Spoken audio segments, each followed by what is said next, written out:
Assalamu alaikum. In the grave, wealth and fame won't help, but there are deeds that bring salvation. The Quran recited in this life will speak on your behalf in the grave. Charity, nupai, even a smell, even a drop of water, becomes light in the grave. The first is prayer. Salah is the key to safety in the grave. The dua of righteous children continues to protect their parents in the grave.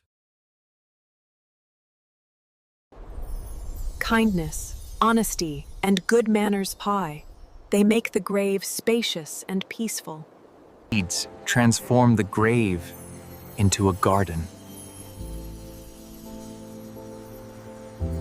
Today we spoke about deeds that save in the grave. Next time, we'll talk about the 99 beautiful names of Allah. Subscribe and stay with us.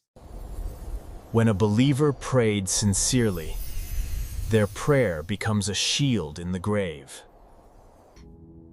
When questioned, good deeds give the believer strength to answer firmly.